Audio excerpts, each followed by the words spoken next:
I'm Wyatt Cash with Scoop News Group, and we're here at FedScoop's ITModTalks with Mary Martinez, USPS Senior Director, Federal Civilian Operations at Cisco. Mary, thank you so much for joining us and welcome. Thank you so much for having me. I'm pleased to be here. Well, as you know, we're a little bit more than a year into the Biden administration, and I'm curious to hear your thoughts on where you have seen some of the greatest progress in IT modernization. Yes, I'm pleased to share that I've seen an uptick of funding for aged business critical technology infrastructure projects. This includes refreshing legacy IT systems with innovative solution sets that increase the ability to provide civilian access and offer an advanced customer experience securely. Throughout the pandemic, there is a large demand for remote civilian access to government services. The most vulnerable citizens are relying on technology like never before, and these legacy systems were unable to deliver.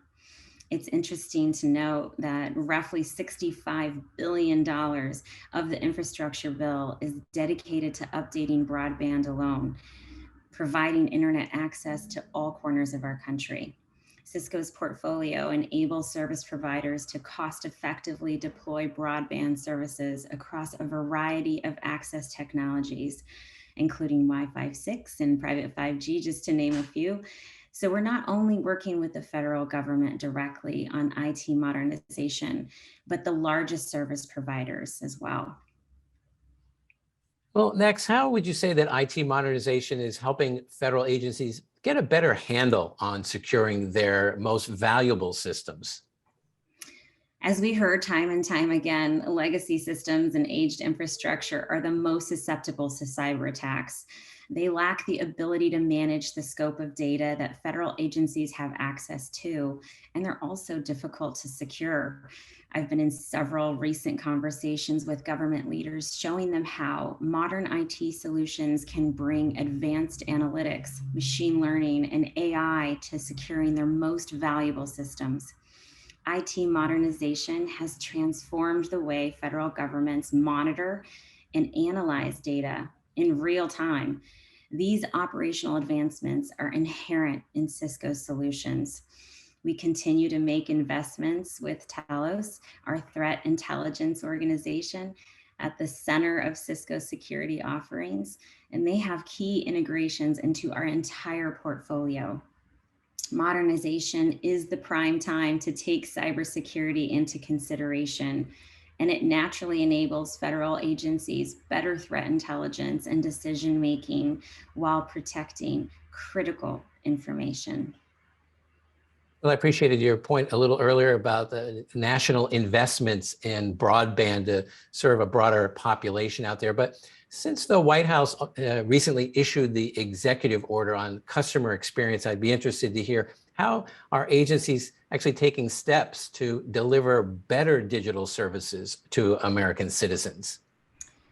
Sure, yeah. The backbone of modernization is IT infrastructure, but the ability to design, deploy, and manage the lifecycle of web and mobile-based applications securely is key to continual civilian access and the responsiveness that the executive order calls out for specifically. I'm seeing an increased interest from federal agencies on solutions that enable the ease of operation to ongoing delivery of these digital services. Cisco has made large investments in this area with App Dynamics, which enables lifecycle management of the applications themselves. So our portfolio takes a comprehensive approach to the customer experience challenge that the executive order is trying to solve for. I'm continuously repeating myself. It's not just IT infrastructure, but the applications that enable the federal service. And most importantly, these efforts are cognizant of how to include underserved populations that may not traditionally have access to technology.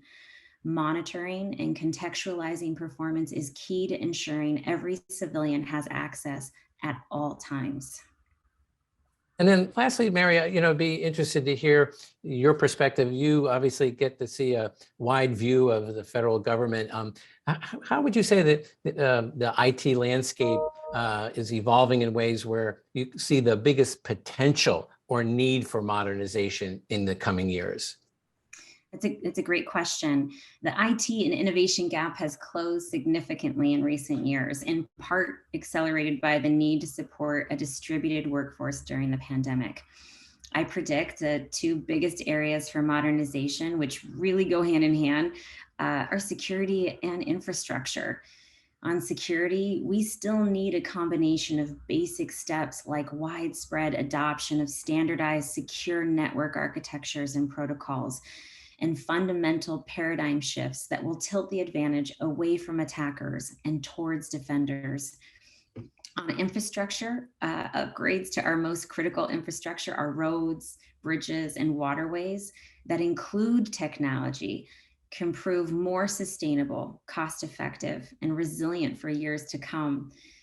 Continuing to bridge the gap between IT and OT, between the public and private sectors, will be key to making sure that the right strategies are being proposed that will be most beneficial for all communities.